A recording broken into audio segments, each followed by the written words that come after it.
కీర్తనల గ్రంథము 111. 10 వచనాలు ఉన్నాయండి. నేను చదువుతున్నాను, గమనించవలసిందిగా మనవి చేస్తున్నాను. 10 వచనాలు ఉన్నాయి. యెహోవాను స్తుతించుడి, యథార్థవంతుల సభలోను సమాజములోను పూర్ణ హృదయముతో నేను యెహోవాకు కృతజ్ఞతాస్తుతులు చెల్లించెదను. యెహోవా క్రియలు గొప్పవి, వాటి యందు ఇష్టము గల వారందరూ వాటిని విచారించుదురు. ఆయన కార్యము మహిమా ప్రభావము గలది, ఆయన నిత్యము నిలకడగాను. ఆయన తన ఆశ్చర్య కార్యములకు జ్ఞాపకార్థ సూచనను నియమించి ఉన్నాడు. యెహోవా దయా దాక్షిణ్యపూర్ణుడు, తన యందు భయభక్తులు గల వారికి ఆయన ఆహారం ఇచ్చి ఉన్నాడు. ఆయన నిత్యము తన నిబంధన జ్ఞాపకం చేసుకొను. ఆయన తన ప్రజలకు అన్యజనుల స్వాస్థ్యం అప్పగించి ఉన్నాడు. తన క్రియల మహాత్యమును వారికి వెల్లడి చేసి ఉన్నాడు. ఆయన చేతి కార్యములు సత్యమైనవి, న్యాయమైనవి.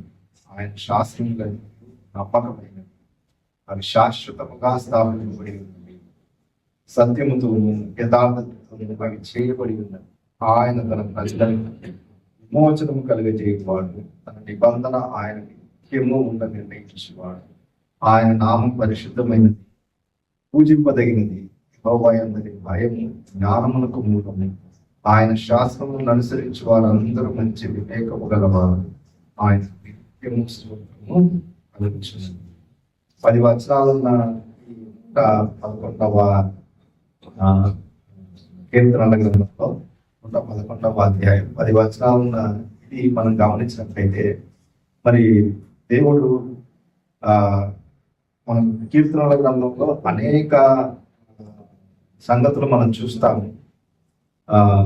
అన్న చెప్పినట్టు ఉదయం నిర్గమాకాండం నుంచి దేవుడు ఎట్లా వాళ్ళని విమోచించాడు, ఎట్లా వాళ్ళని రక్షించాడు, ఎట్లా వాళ్ళని ఏర్పరచుకున్నాడు, ఈ విషయాలన్నీ మనం చూస్తాము. అయితే ఇక్కడ నుంచి 118, 119, ఇక్కడ నుంచి 118 వరకు కీర్తనల్ని హల్లెలూయా కీర్తనలు అని అంటారు. ఆ తర్వాత మనకి యాత్రా కీర్తనల గ్రంథం 150 అధ్యాయుల కీర్తనల గ్రంథం 5 భాగాలుగా విభాగించబడింది. అది అందరికి మనకు తెలిసిందే, దీంట్లో కూడా రాయబడింది. అయితే ఇక్కడ మనం చదువుకున్న దీంట్లో ఏంటి అని ఒకవేళ మనం గమనిస్తే, సమకాలీన అనువాదంలో చాలా సులభంగా ఉంది. ఇంకా అంటే మనకు ఇది ఆదిమ, గ్రీకు భాష నుంచి భాషాంతరం చేయబడిందని మనం రాయబడింది. సమకాలీన అనువాదంలో చాలా చక్కగా ఉంది.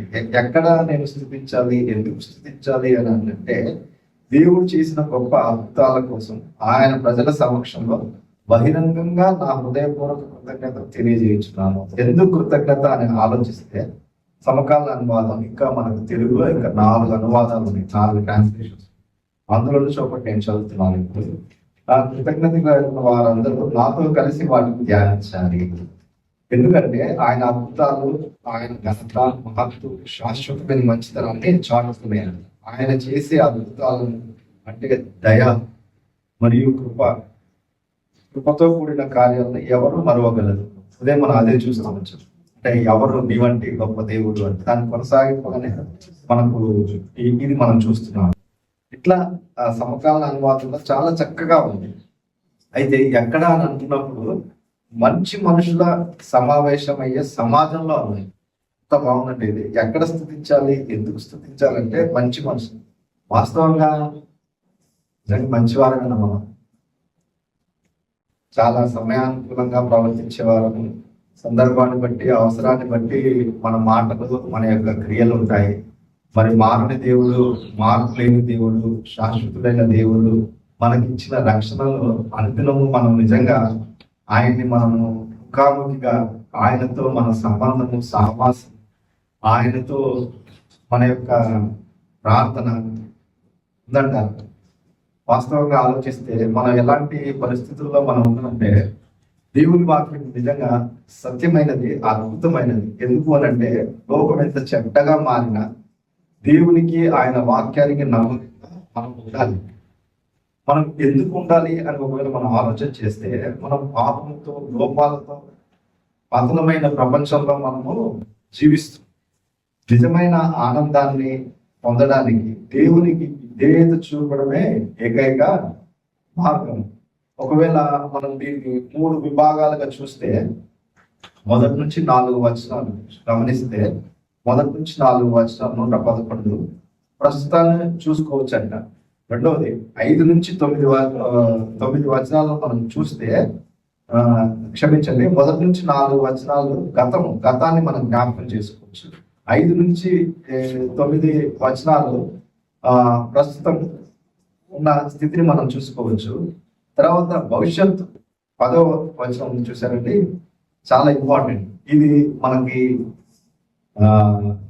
సామెతల గ్రంథము, తర్వాత బైబిల్ అంతటిలో కూడా అసలు దేవుని భయం కలిగి ఉన్న వ్యక్తుల జీవితాల్లో వాళ్ళు ఎట్లా ఉన్నారు, వాళ్ళు ఏం సాధించారు దేవుని కొరకు, వాళ్ళ యొక్క విశ్వాసం, వాళ్ళ యొక్క క్యారెక్టర్, ఇవన్నీ మనం గమనిస్తే నిజంగా ఈరోజు మనం విజయవంతమైన క్రైస్తవ జీవితం మనం జీవించలేకపోవడానికి, లేదా పదే పదే మన యొక్క పతనానికి, లేదా మన యొక్క నిస్సహాయత, లేదా అన్నీ తెలుసు అన్న నిర్లక్ష్యంతో, ఒకవేళ బహుశా బైబిల్ ఇదే, వాక్యం ఇదే, ఏముంది అన్న ఒక నిర్లిప్తత, లేదా గురుకుల పరుగుల ఈ జీవితంలో, ఈ పోటీ ప్రపంచంలో, ఇంకోవైపు టెక్నాలజీతో పరిగెడుతూ, ఇంకోవైపు కుటుంబ భారము, ఆర్థిక భారము, అనారోగ్యము, సమస్యలు ఏవైనప్పటికీ, ఎలా ఉన్నప్పటికీ నిజంగా ఆయనతో మన సంబంధం, మన సహవాసం ఉందా అన్నది చాలా ప్రాముఖ్యమైన ప్రశ్న.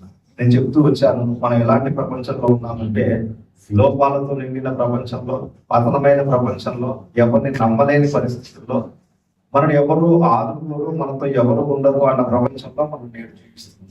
అదంటే ఎందుకు అని అంటే, మనకు తెలుసు, మనకు చాలా స్పష్టంగా తెలుసు ప్రార్థన ఎంత ప్రాముఖ్యమో మనకు తెలుసు, సహవాసం ఎంత ప్రాముఖ్యమో మనకు తెలుసు, దేవుని వాక్యం ఎంత విలువైందో మనకు తెలుసు, దేవుడు ఇచ్చిన గొప్ప రక్షణ ఎంత ప్రాముఖ్యమైందో కూడా మనకు తెలుసు. కానీ చాలాసార్లు మనల్ని వెంటాడుతున్నది, మనల్ని తిరిగి తిరిగి మళ్ళీ మనల్ని పడేస్తున్నది ఏంటి అని అంటే, దేవుని భయము బహుశా లేదని నేను చెప్పనండి.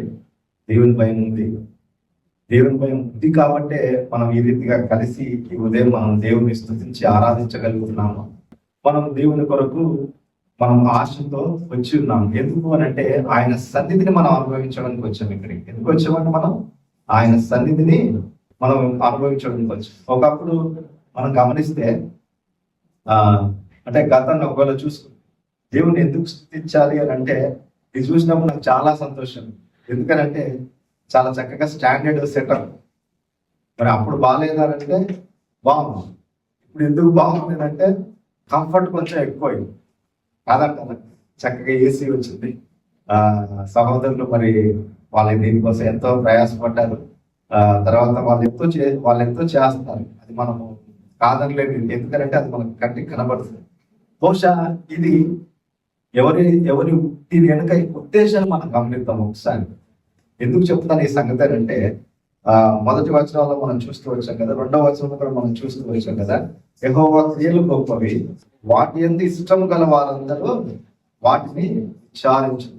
నిజంగా ఈ ఇష్టం ఎవరిదై ఉంటుంది? ఇక్కడ పరిచర్య జరగాలి, ఇక్కడ ప్రారంభించబడాలి. బహుశా శాలేమన్న ఒక్కరు అనుకుంటే జరిగింది కాదని నేను అనుకుంటున్నాను. మీరు అనుకుంటున్నారు? ఎందుకంటే దీని వెనకాల అంకులు లాంటి వాళ్ళ ప్రార్థన, వాళ్ళ విశ్వాసం, వాళ్ళకు సువార్త చెప్పిన వారి విశ్వాసం, వాళ్ళకు ఇంకా ముందు వాళ్ళని ఎవరైతే దేవుళ్ళు నడిపించారో, వాళ్ళని ఎవరైతే బలపరిచి స్థిరపరిచారో వారి విశ్వాసం, వారి ప్రార్థన, వీరందరికీ ఇంకా ముందు వెళ్తే చరిత్ర అంతట్లో మనం గమనిస్తే ఇది పాసాన్ చేయబడుతూ వచ్చింది. అంటే ఒకరి నుంచి ఒకరికి అందుతా వచ్చింది. అదేంటండి? సువార్త ఏం చేసింది? ఏకం చేసింది. సువార్త ఏం చేసింది? దేవుల్లో మనమేంటో, దేవుల్లో మన ఉనికి ఏంటో తెలుసుకునేలా చేసింది కదా. దాన్ని బట్టే ఈరోజు మనం ఈ కంఫర్ట్ లేదా ఈ సౌకర్యం మనం అనుభవిస్తాం. బహుశా వాళ్ళు మన మధ్య లేకపోవచ్చు, వాళ్ళు చూడకపోవచ్చు, కానీ వాళ్ళ ప్రార్థన, వాళ్ళ విశ్వాసం, వారి యొక్క త్యాగము, సమర్పణ ఇవన్నీ ఉన్నాయి. అయితే దాన్ని కొనసాగింపుగా వీళ్ళేం చేస్తున్నారు అంటే, శాలేమన్న, మోజెస్ గారు, పవన్ బ్రదర్లు, వీరి కుటుంబాలు వీళ్ళేం చేస్తున్నారు అని అంటే, దాన్ని ముందుకు తీసుకెళ్తా ఉన్నారు. ఏం చేస్తున్నారంటే, దాన్ని ముందుకు తీసుకెళ్తా ఉన్నారు. ఇక్కడ మీరు వేరుగా అనుకోవద్దు, ఇదేంటి నేరుగా పేర్లు పెట్టిలా అంటున్నారని అనుకోవద్దు. ఎందుకు చెప్తానంటే మనందరినీ ఇక్కడ చేర్చిన ఉద్దేశం ఏంటి అని మనం వాళ్ళని ఎందుకు జ్ఞాపకం చేసుకోవాలనంటే, ఇష్టం గలవారు. చూడండి, ఆ 2వ వచనంలో ఏముందండి? యెహోవా క్రియలు గొప్పవి, వాటి యందు ఇష్టం గలవారు వాటిని విచారించుదురు. ఆయన కార్యము మహిమా ప్రభావం కలిగి, ఆయన నీతి నిత్యము నిలకడగాను. వాళ్ళ యొక్క విశ్వాసం నిలకడగా ఉంది, వారి యొక్క ప్రార్థన నిలకడగా ఉంది, వారి యొక్క సమర్పణ నిలకడగా ఉంది. అందుకనే మనం ఇట్లా ఈరోజు ఇది మనం అనుభవించలేము. ఏదేమైనప్పటికీ దేవుణ్ణి ఎందుకు స్తుతించాలి అని చెబుతూ వచ్చాను నేను. తర్వాత ఒకవేళ గతాన్ని మనం చూసుకుంటే, అంటే నేను చెబుతూ వచ్చాను కదా 1 నుంచి 4 వచనాలు, ఒకవేళ గతాన్ని మనం చూసుకుంటే ఏంటి అని అన్నప్పుడు మనందరికీ బాధ ఉంది. రక్షణకు ముందు లేదా దేవుడు అంటే తెలియనప్పుడు మనందరికీ బాధ ఉంది. ప్రస్తుతం మనం ఉన్న పరిస్థితుల్లో కూడా ఒకలాంటి కన్ఫ్యూజన్ లో మనం ఉన్నాం వాస్తవంగా. ఎందుకు? మనకు చాలా క్లారిటీ ఉంది, దేవుని వాక్యం తెలుసు, సహవాసం తెలుసు, ఇవన్నీ తెలుసు. కానీ నిజంగా ఎక్కడో ఇంకా మనము దేవునికి ఇవ్వవలసిన సమయం, ఇంకా మనం ఇతరులను పట్టించుకోవాల్సిన విషయంలో, క్షమించాల్సిన విషయంలో, ప్రేమించాల్సిన విషయంలో, ఇంకా మనం కలిసి వాక్య ధ్యానం చేసే విషయంలో, ఇంకా మనం ఒకరి నుంచి ఒకరు నేర్చుకునే విషయంలో, ఇంకా మనము ఓర్పు సహనం కలిగి ఉండే విషయంలో, ఇదైతే లోపం ఉందని నేను ఒప్పుకుంటున్నాను నా వైపు నుంచి. మరి మీ వైపు నుంచి మీ ఇష్టం అది. ఏదేమైనా దేవుడు మిమ్మల్ని నన్ను రక్షించిన ఈ పరిస్థితి. అయితే ఇందులో మనం అన్ని ధ్యానం చేయట్లేదు. ఒకే వచనము, అదేంటంటే 10వ వచనం, యెహోవా యందలి భయము జ్ఞానమునకు మూలము. తర్వాత ఆయన శాసనములను అనుసరించే వారందరూ మంచి వివేకం గలవారు. ఎందుకు దేవుని భయం కోసం నేను ధ్యానం చేయాలని ఆలోచించినప్పుడు, గతాన్ని చూస్తే మనం చాలా వినేవాళ్ళం. అంటే ఒక 15 ఏళ్ళు, 20 ఏళ్ళు, ఒక 30 ఏళ్ల క్రితం వెళ్తే మన విశ్వాసంలో చాలా ఐక్యత కనపడేది, తర్వాత యథార్థత కనపడేది, తర్వాత సమర్పణ కనపడేది, తర్వాత వాళ్ళలో నిజంగా చాలా నమ్మొచ్చు అన్నట్టుగా ఉండేవారు. ఇప్పుడు ఆ పరిస్థితి అయితే లేదని చెప్పాలి. ఎందుకనంటే టెక్నాలజీ మనం ఏం చేస్తుందంటే, రోజు రోజుకి టెక్నాలజీ మనం ఏం చేస్తుందంటే, బహుశా అది చాలా ఉపయోగపడుతుంది. దాని ద్వారా మనం చాలా పనులు చేసుకోగలుగుతున్నాం. దాని ద్వారా దేవుడి వాక్యాన్ని ఇంకా మనము సులభంగా నేర్చుకోగలుగుతాం. ప్రపంచ చరిత్ర అంతా మనం గమనిస్తే చరిత్రలో ఎప్పుడూ లేనంత విరివిగా దేవుని వాక్యం రకరకాల మాధ్యమాల ద్వారా, మీరు చూడండి, యూట్యూబ్ కానీ, ఇన్స్టా కానీ, ఎక్కడ చూసినా మీకు వాక్యం దొరుకుతుంది. మీకు ఎక్కడ చూసినా రకరకాల మెసేజెస్ మీకు దొరుకుతాయి. అయితే అదే సందర్భంలో ఈ టెక్నాలజీ మనం ఏం చేస్తుందనంటే, ఒక రకంగా వెనక్కి కూడా తీసుకెళ్తుందని చెప్పాలి. ఎందుకు అని అంటే, నిజంగా ఒకవేళ అప్పుడు ఎందుకు చెప్తాను గతం చెప్తానంటే, నేను దేవుని భయం అన్నది మనం చూస్తున్నాము. నిజంగా అప్పుడు గతాన్ని చూసినప్పుడు దేవుని క్రియలను మనము స్తుతించగలుగుతాం. ఎందుకనంటే దేవుడు మన పట్ల ఏం చేశాడు ఈ విషయాలను. అయితే దేవుని భయం అన్నది మనం ఎందుకు అని ఒకవేళ ఆలోచన చేసినట్లయితే, మీరు చూడండి, చరిత్ర అంతట్లో గొప్ప అద్భుతాలు సూచక్రియలు చేసిన దేవుడు మోషే యొక్క జీవితం మనం గమనిస్తే 34వ అధ్యాయము ద్వితీయోపదేశ కాండము బహుశా 11 వచనాలు ఉంటాయి అనుకుంటా. అది ఆయన ఎండ్, అది ఆయన ఇంకా మోషే ఇంకా అక్కడితో ఆయన అయిపోతుంది, ఆయన పరిచర్య అక్కడితో ఆయన పరిచర్య అయిపోతుంది. చూడండి, 12 వచనాలు ఉన్నాయి. 5వ వచనం నేను చదువుతాను చూడండి. యెహోవా సేవకుడైన మోషే యెహోవా మాట చొప్పున మోయాబు దేశంలో మృతి పొందెను. 9వ వచనం, మోషే తన చేతులు కుమారుడైన యెహోషువ మీద ఉంచి ఉండను కనుక అతను జ్ఞానాత్మకుడైన కాబట్టి ఇశ్రాయేలులు అతని మాట విని యెహోవా మోషేకు ఆజ్ఞాపించినట్లు చేసి. 12వ వచనం, వాటి విషయంలోనూ బాహుబలం అంతటి విషయంలోనూ మోషే ఇశ్రాయేలు జనులందరి కన్నుల ఎదురు కలుగజేసిన మహా భయంకర కార్యముల విషయంలోనూ యెహోవాను ముఖాముఖిగా ఎదిగిన మోషే వంటి ఇంకొక ప్రవక్త ఇశ్రాయేలులో ఇదివరకు ఉండలేదు. ఎందుకు అనంటే, బహుశా ఈయన దేవుని ఇల్లంతటిలో నమ్మకమైన వాడు, మిక్కిలి సాత్వికుడు. హెబ్రీయులకు రాసిన పత్రిక 3వ అధ్యాయంలో మనం చూస్తాం. తర్వాత ఈయన గొప్ప ప్రవక్త, గొప్ప లీడరు. అన్ని సంవత్సరాలు వారిని భరించి ట్రైన్డ్ పర్సన్, వాళ్ళు నడిపించిన ఈ మోషే బహుశా సంఖ్యాకాండ 20వ అధ్యాయం అక్కడ మనం గమనిస్తే ఆయన 2 సార్లు, మొట్టమొదట కొట్టమంటాడు, కొడతాడు బండని. అది ఇంకా ముందు అధ్యాయంలో మనం చూస్తాం. తర్వాత ఇక్కడికి వచ్చేసరికి 20వ అధ్యాయంలో దేవుడు నీవు నీ అన్నయ్య అహరోను వెళ్ళి ఆ కర్ర తీసుకుని వెళ్ళి మాట్లాడమంటే అక్కడ అప్పటికే ఆయన ఒక రకంగా చెప్పాలంటే భరించలేని పరిస్థితిలో ఉన్నాడు. ఆ స్థితిలో ఆయన మాట్లాడు ఏం చేస్తాడు, లోగులారా అని వాళ్ళని ఒక్క మాట అనడం వల్ల ఆ ఒక్క మాటతో అయింది. దేవుడు మాట్లాడమన్న చోట మాట్లాడకపోకుండా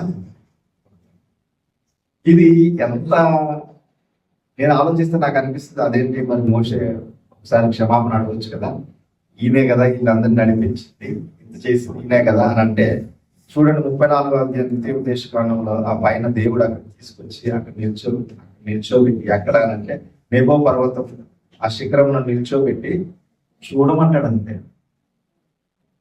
నువ్వు చూస్తావు అని అక్కడికి అడుగు పెట్టావు అంటే నేను చెబుతూ వచ్చాను కదా దేవుడి భయము అని చెబుతూ వచ్చాను. మోషే బహుశా ఏం ఆలోచించుంటాడు ఆ టైంలో, ఎన్ని సంవత్సరాలు నేను వీళ్ళని నడిపిస్తూ దేవుని వాగ్దానాన్ని చూడండి. రెండవ వచనం చూడండి, 34 రెండవ వచనం. అంతటా యెహోవా దాను వరకు గిలాదు దేశం, నఫ్తాలి దేశం అంతా, ఎఫ్రాయిం మనష్యుల దేశం, పశ్చిమ సముద్రం వరకు యూదా దేశం అంతా, దక్షిణ దేశము. తర్వాత 4వ వచనం, మరియు యెహోవా అతనితో ఇట్లనను, నీ సంతానముకి ఇచ్చిందని అబ్రహాం ఇస్సాకు యాకోబులకు నేను ప్రమాణం చేసిన దేశము ఇదే, కన్నులారా నేను దాన్ని చూడనిచ్చింది కానీ నువ్వు నది దాటి అక్కడికి వెళ్ళకూడదు. ఇక్కడ చూడండి మనము చదువుకున్న 111లో కూడా చూడండి ఇది మనం చూస్తాం. అదేంటంటే 5వ వచనం, తన యందు భయభక్తులు గల వారికి ఆయన ఆహారం ఇచ్చి ఉన్నాడు, ఆయన నిత్యము తన నిబంధన జ్ఞాపకం చేసుకుంది. అదేంటి, అబ్రహాం ఇస్సాకు యాకోబులకు ఇచ్చిన నిబంధన ఆయన నిత్యము జ్ఞాపకం చేసుకుంటాడండి. నిత్యము జ్ఞాపకం చేసుకుంటూ ఇక్కడ మోషేకి ఆయన చూపిస్తున్నాడు. మోషేకు చెప్పినప్పుడు మోషే దగ్గర నుంచి మనం ఇంక ఏది మనము చూడట్లేదు, ఇక్కడ రాయబడి లేదు. బహుశా ఆయన ఏమనుకొని ఉంటాడు, అరే నేను ఇంత చేసి ఇంత నా జీవితంలో దూరం నుంచే చూస్తున్నాను కానీ నేను అడుగు పెట్టలేకపోయాను అని బాధపడుకుంటాను. బాధ ఉండటదా? మోషే వంటి గొప్ప ప్రవక్త, గొప్ప లీడర్కే ఆ పరిస్థితి అంటే నిజంగా ఎన్నిసార్లు మనం ఆయన వాక్యాన్ని నిర్లక్ష్యం చేస్తాం, ఎన్నిసార్లు ఆయన ఇచ్చిన రక్షణని మనం పోగొట్టుకోము. ఒకసారి రక్షింపబడిన వ్యక్తి రక్షణ పోదండి. చాలా మంది రకరకాలుగా చెప్తారు రక్షణ పోదు, కానీ దేవుడిని మనం విడిచిపెడతాం, రక్షణలో మనం నిర్లక్ష్యంగా ఉంటాం. కానీ మనం చేస్తున్న ఇదేంటంటే నిజంగా ఒక రోజు కానీ 2 రోజులు కానీ వాక్యాన్ని వాయిదా వేసి, ప్రార్థనను వాయిదా వేసి సందర్భాలు మన జీవితంలో చాలా ఉంటాయి. ఆ పరిస్థితుల్లో చూడండి నిజంగా ఏది మనకు సంతోషాన్ని ఇచ్చేది, మన చదువు, ఉద్యోగం, వ్యాపారం, ఆస్తిపాస్తులు, అందం ఇవేమీ కావు. నిజమైన ఆనందాన్ని, నిజమైన సంతోషాన్ని, సమాధానాన్ని దేవుడే మనకి ఇవ్వాలి. అది ఆయన వాక్యం ద్వారా అంటే దేవుని భయము అన్న మాట మనం చూస్తున్నాం. దేవుని భయము అని అంటున్నప్పుడు మోషే ఎంత నమ్మకమైన వాడు, మోషే ముఖాముఖిగా ఎరిగిన అటువంటి ప్రవక్త ఇది వరకు లేదు. దేవుడితో నేరుగా మాట్లాడిన వ్యక్తి. అలాంటి వ్యక్తికి ఎలాంటి పరిస్థితి అంటే వాగ్దాన దేశంలో అడుగు పెట్టలేని పరిస్థితి. ఆ 5వ వచనం చదివినప్పుడు ద్వితీయోపదేశకాండం నిజంగా యెహోవా మాట చొప్పున వృద్ధి నొందిన అహరోను విషయంలో కూడా మనం చూస్తాం. ఆ తర్వాత నువ్వేం చేయాలని అని చెప్తారు. ఇక్కడ మనం చూస్తే అక్కడితో పరిచర్య ఆగలేదు. ఆ తర్వాత యెహోషువ లైన్లోకి వస్తుంది. ఆ తర్వాత పరిచర్య కొనసాగుతూనే వస్తుంది. అది నేటి వరకు క్రీస్తు వారు లోకానికి వచ్చిన తర్వాత శిష్యు ద్వారా సర్వ ఈ ప్రపంచం మొత్తానికి సువార్త వెళ్ళింది. నేడు వాక్య రూపేణ ఆయన యొక్క ప్రత్యక్షత 66 పుస్తకాలతో సమగ్ర బైబిల్ గ్రంథం మన సొంత భాషలో మనకుంది. నిజంగా దేవుని భయం కలిగి ఉంటే వాక్యంలో మనము దినదినము, జ్ఞానంలో మనం దినదినము, దేవునికి విధేయత చూపుట్లో మనం దినదినము, ఒకరినొకరు మనం క్షమించే విషయంలో మనం దినదినము, ఒకరిని ఒకరు ఆదరించి పట్టించుకునే విషయంలో మనం ఎదగాల కదండి. ఎందుకని ఎక్కడో చోట ఈ పరిస్థితులను ఒకవేళ మనం గమనిస్తే నిజంగా దేవుని భయం అన్నది ఎంత ప్రాముఖ్యమైన సంగతి చూడండి. యెహోవా యందలి 10వ వచనం, యెహోవా యందలి 111 కీర్తనల గ్రంథం 10వ వచనం, యెహోవా యందలి భయము జ్ఞానమునకు మూలము, ఆయన శాసనాన్ని అనుసరించు వారందరూ మంచి వివేకం గలవు. నిజంగా చాలాసార్లు అవివేకంగా ఈ వివేకాన్ని దేవుడిచ్చిన వివేకాన్ని వివేచనను మనం కోల్పోవడానికి మన యొక్క బలహీనతలే కాదు, మన యొక్క నిర్లక్ష్యమే కాదు, మన యొక్క భవిష్యత్తు తిరుగుబాటు అని కూడా చెప్పవచ్చు కొన్ని సందర్భం. నిజంగా నేడు క్రైస్తవ సమకాలీన ముఖ్యంగా తెలుగు క్రైస్తవుల పరిస్థితి మనం చూస్తే లేదు. అప్పుడు మనం గొప్ప గొప్ప స్టోరీస్ చెప్పుకునే వాళ్ళు, పలానా దేశంలో లేదా పలానా విశ్వాసి లేదా పలానా చోట ఇలాగ ఏమి లేని పరిస్థితుల్లో వాళ్ళు దేవుడి కొరకు ఇన్ని అద్భుతాలు చేశారు, వాళ్ళ విరుద్ధ ఆధారపడ్డారు. ఇలాంటి మనం ఇప్పుడు చెప్పుకోవట్లేదు. ఇప్పుడు మనం ఏం చెప్పుకున్నాం అంటే వైరల్ స్టోరీస్ చెప్పుకుంటాం, ట్రెండింగ్ లో ఉన్న ఇష్యూస్ మాట్లాడుతున్నాం. మీరు ఏ న్యూస్ ఛానల్ చూడండి, ఏ న్యూస్ పేపర్ అని చూడండి, మీరు ఎవరినన్నా పలకరించండి, అక్రమము లేదా వ్యభిచారము లేదా ఇతరులను మోసం చేయడం, ఈ విషయాలు తప్పించి క్రైస్తవులంగా మనం ఇంకేమన్నా మనం చూస్తున్నామా మీడియాలో?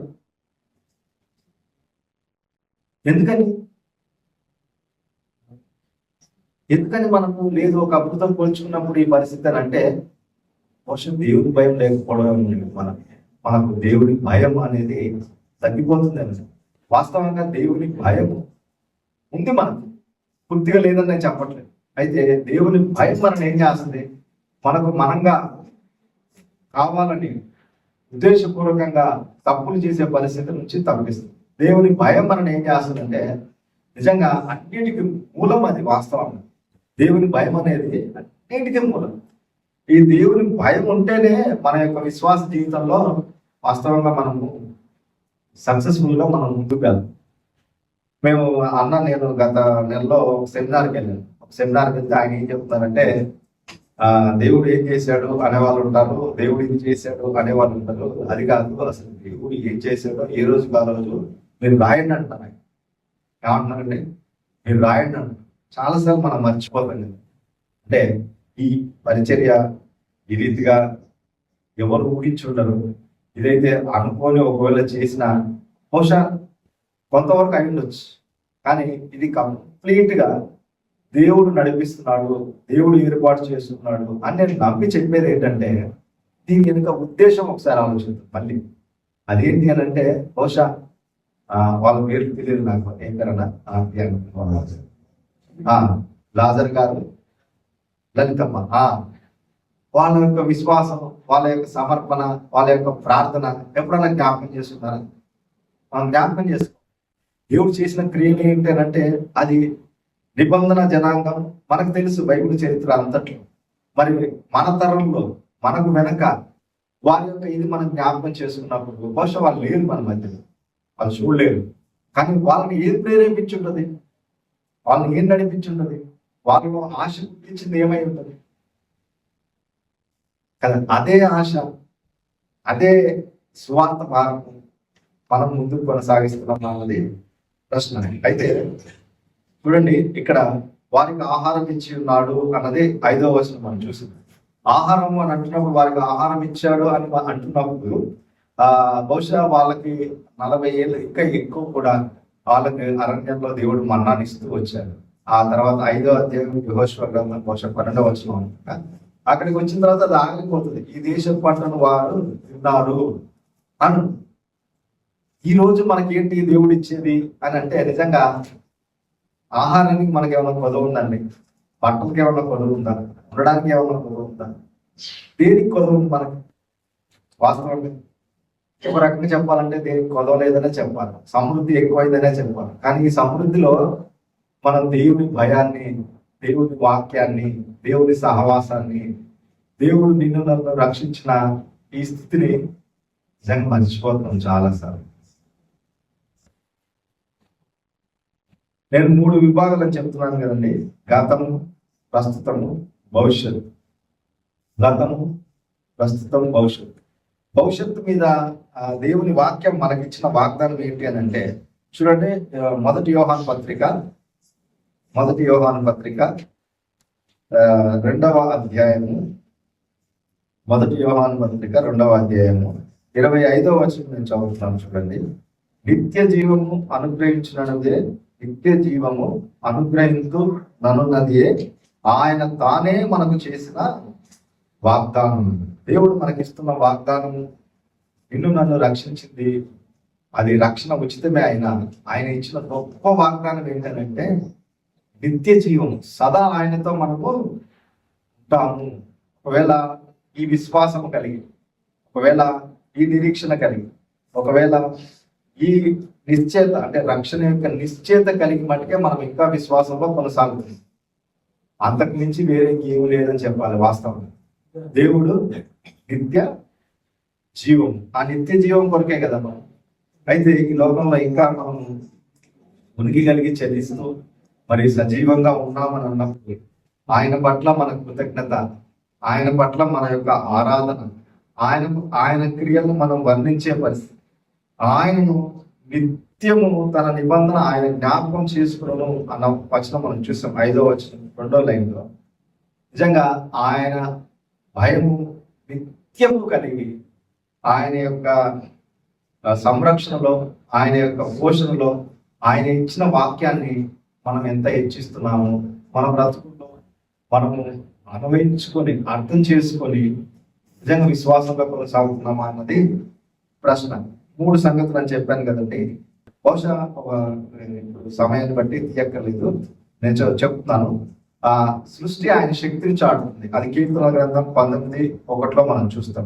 తర్వాత ఆయన అద్భుతాలు చేసే దేవుడు కనికరాన్ని చూపిస్తాడు అన్నది 136:2 మనం చూస్తాం. ఇవన్నీ కీర్తన గ్రంథంలో ఉన్న మాటలు. తర్వాత ప్రభు వాగ్దానం చేశాడని మనం చూసాం కదండి ఇందాక. అదేంటి అని అంటే మనకున్న వాగ్దానం, ఆయన నిత్య జీవము ఇస్తాడు అని.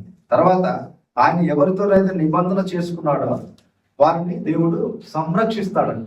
ఆ సంరక్షణే ఆ యొక్క ఏమంటారు, ఆ సంరక్షణలోనే మనం ఉండి ఇంకా మనము ఆయన కొరకు మనము జీవించగలుగుతాం. ఈ రీతిగా మనం చూసుకుంటే చాలా సంగతులు ఉన్నాయి. అయితే దేవుడు అనుగ్రహించే రక్షణ ఎందుకు నేను మళ్ళీ అక్కడికే వస్తానంటే, నిజంగా రక్షణ లేకపోతే మటుకు అసలు ఇంక ఏమీ లేదని చెప్పాలి. వాస్తవంగా మన జీవితంలో రక్షణ లేకపోతే ఇంక ఏమీ లేదని మనం చెప్పాలి వాస్తవంగా. ఎందుకు అనంటే రక్షణ చాలా గొప్పది. ఎంత గొప్పదంటే చాలా గొప్పది.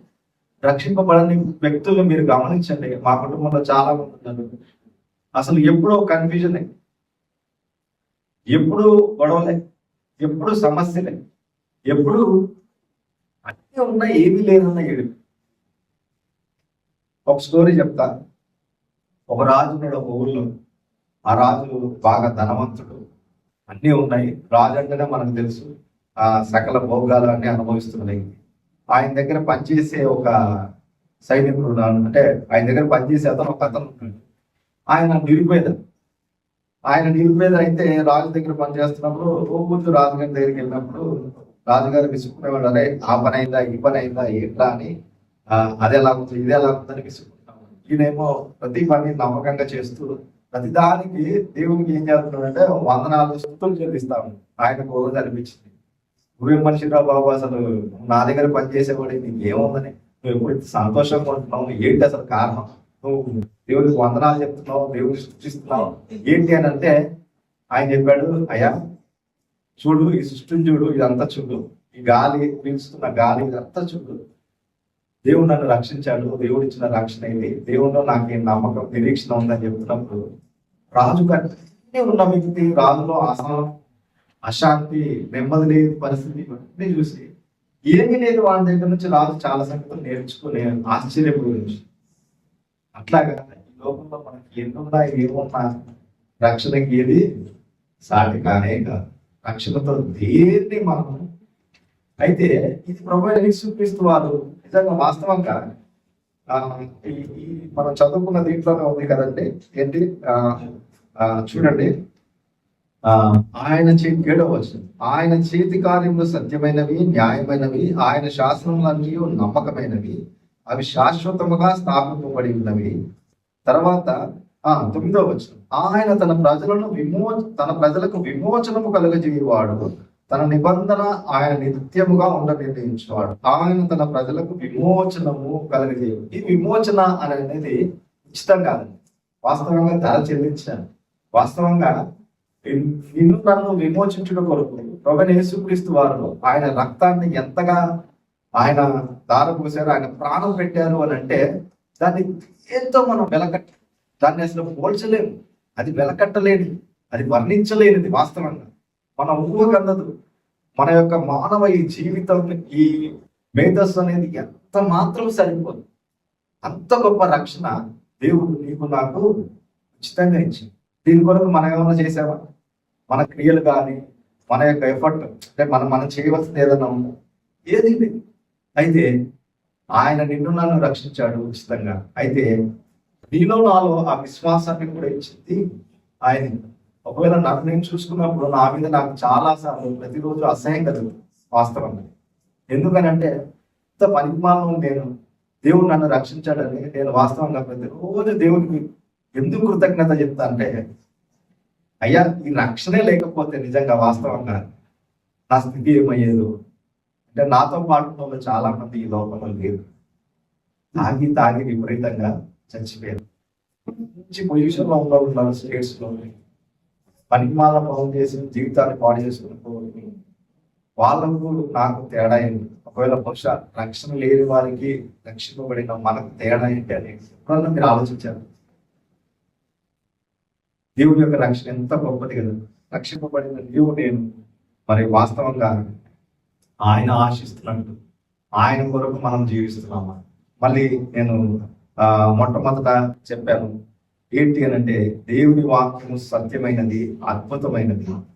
లోకం ఎంత చెడ్డగా మారినా దేవునికి, ఆయన వాక్యానికి నమ్మకంగా మనం ఉండాలి.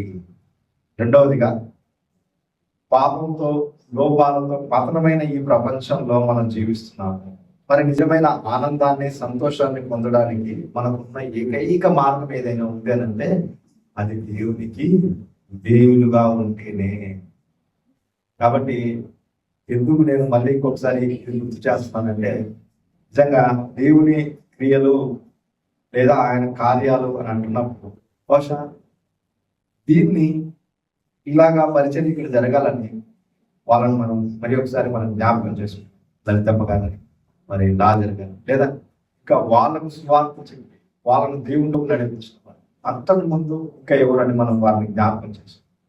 ఇవన్నీ మనల్ని ఏం చేస్తున్నాయి అంటే తిరిగి మళ్ళీ మనని శ్వాసంలో కొనసాగడానికి, దేవునిలో ఎదగడానికి. మళ్ళీ ఒకసారి ఈ 10వ వచనం చదువుదామంటే, యెహోవా యందలి భయము జ్ఞానమునకు మూలము, ఆయన శాసనములు అనుసరించి వారందరూ మంచి వివేకము గలవారు, ఆయనకు నిత్యము స్తోత్రము కలుగుచున్నది.